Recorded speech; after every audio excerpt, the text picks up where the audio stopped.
Hello students, कक्षा 10वीं गणित में आप सभी का स्वागत है। और आज हम उदाहरण 8 को हल करना सीखेंगे और ये आपके पेज नंबर 12 पे दिया गया है, तो एक बार चेक कर लेना। तो चलिए फिर शुरुआत करते हैं। इसमें लिखा है कि संख्या 6, 72 और 120 का अभाज्य गुणनखंड विधि द्वारा HCF और LCM ज्ञात कीजिए। तो हमें HCF और LCM दोनों निकालना है। जो संख्याएं दी गई हैं 6, 72 और 120। तो सबसे पहले आपको ये तीनों संख्याएं लिखना है यहाँ पे। और कभी भी हमें इस टाइप के सवाल आए कि HCF और LCM निकालना है, तो सबसे पहले तो हमें वो संख्याएं ही लिखनी पड़ती हैं। तो वो संख्याएं हम यहाँ पे लिख लेते हैं। हम लिखेंगे दी गई संख्याएं, और जो संख्याएं हमें दी गई हैं वो हैं 6, 72 और 120। ये तीन संख्याएं हमें दी गई हैं। अब हमें इनके अभाज्य गुणनखंड निकालना है, क्योंकि ये देखो प्रश्न में क्या बोला गया है, अभाज्य गुणनखंड विधि द्वारा। तो हम सबसे पहले 6 के अभाज्य गुणनखंड निकाल लेते हैं, उसके बाद 72 की निकालेंगे और फिर उसके बाद 120 की। तो चलिए साइड में लिखते हैं 6 के अभाज्य गुणनखंड। तो 6 के अभाज्य गुणनखंड निकालने की जरूरत नहीं है, डायरेक्ट लिख सकते हैं 2 3 6। तो 2 गुणित 3 हम 6 लिख सकते हैं।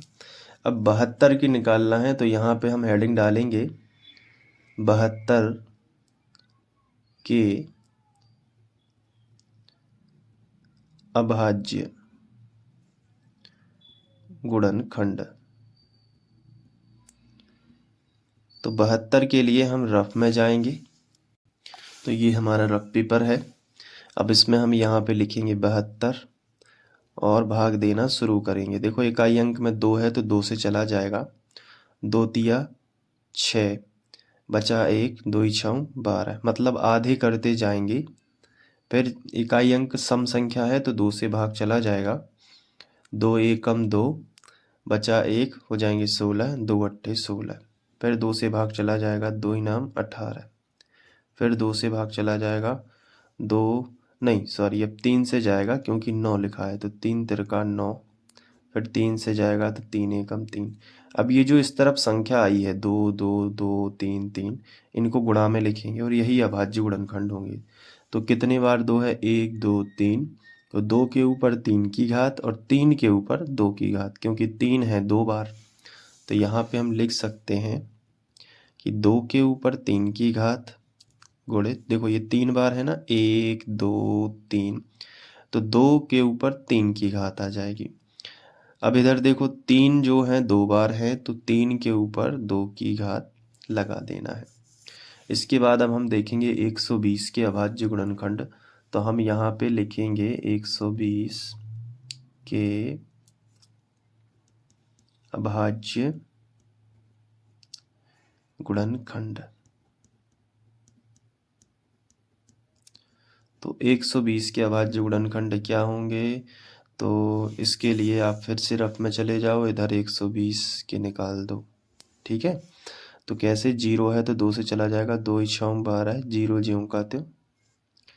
फिर 2 से कर दो, 2 तिया 6, 0 ज्यों का त्यों।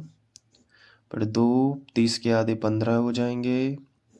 फिर 5 में 3 से जाता है, 3 5 15, और फिर 5 से चला जाएगा, 5 एकम 5। तो 2 कितने बार आए हैं, 1 2 3, तो 2 के ऊपर 3 की घात, और बाकी 3 एक बार आया है और 5 एक बार आया है। तो यहाँ पे आप लिखोगे कि 2 के ऊपर 3 की घात, लेकिन फिर उसके बाद 3 एक बार आया है और एक बार आया है 5। अब हमें HCF निकालना है और LCM। तो सबसे पहले हम LCM निकालेंगे, तो लिखेंगे LCM और तीनों संख्याओं को लिखेंगे कोष्टक में कॉमा लगा के, 6, 72 और 120। तीनों संख्याओं का LCM बराबर।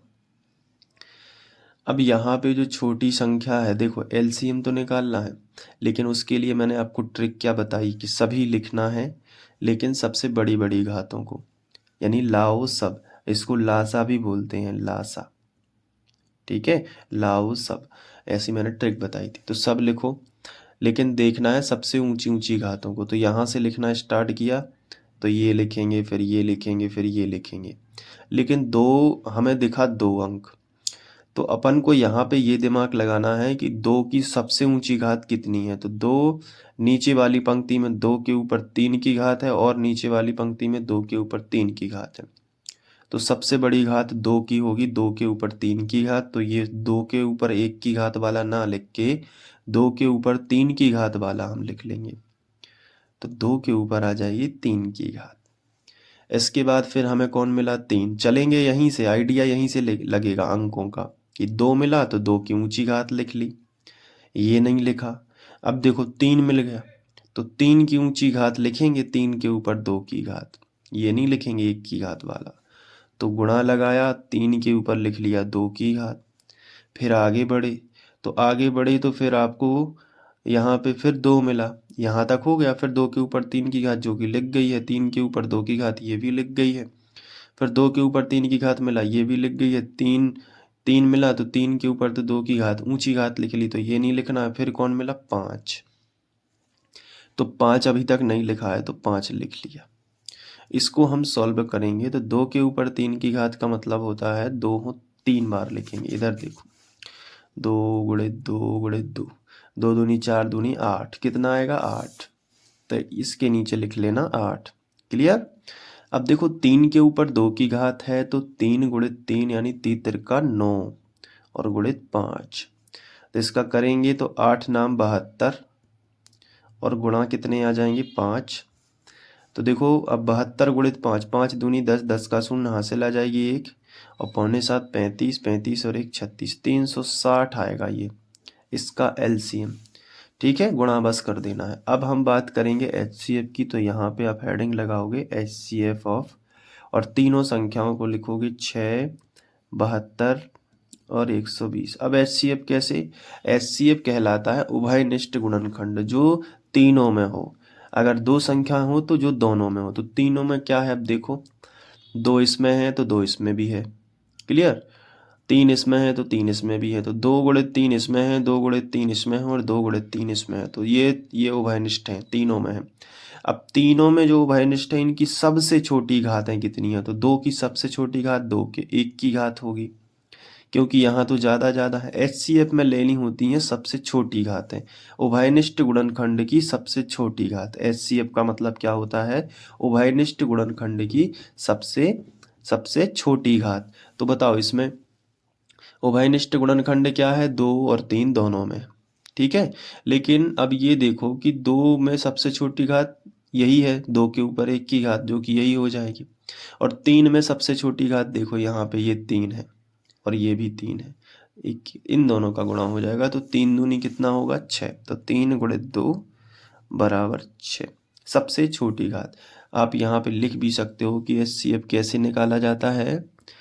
हमें देखना होता है उभयनिष्ठ गुणनखंड। सबसे पहले उभयनिष्ठ गुणनखंड की सबसे छोटी घात क्या देखनी होती है, सबसे छोटी घात।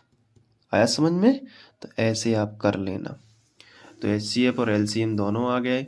अब आप चाहो तो इसको नोट भी कर सकते हो। अब इसमें देखो केवल ज्ञात करना था तो हमने ज्ञात कर लिया है। चलिए अब यहाँ से नोट कर लीजिए पूरा, वीडियो को पॉज करके। इसके बाद यहाँ से और रजिस्टर में लिखते जाइए एक एक करके, ताकि आप रिवीजन अच्छे से कर सकें। इसके बाद विज्ञान के बहुत आईएमपी क्वेश्चन मैं आपको प्रोवाइड करा रहा हूँ, तो वो भी आप देख लीजिएगा। और साथ में आईएमपी क्वेश्चन की जो प्लेलिस्ट है, प्लेलिस्ट जरूर विजिट करें। प्लेलिस्ट में क्या है कि आपको कई ज़्यादा अच्छे क्वेश्चन वहाँ पे मिल जाएंगे और काफ़ी रिसर्च के बाद बना रहा हूँ, तो आप वो भी हेल्प आपके लिए करेंगे। और सारे वीडियोस देखने के लिए आप डिस्क्रिप्शन में मैथ की जो प्लेलिस्ट दी गई है ना, वो चेक कर लेना, या यूट्यूब पे सर्च कर लेना class 10th maths by free online coaching, तो आप पे वहाँ पे मिल जाएगी। अब इसके बाद हम लोग अब पहुँच चुके हैं प्रश्नावली 1.2 पे, तो उसको करेंगे नेक्स्ट वीडियो लेक्चर में। Thank you.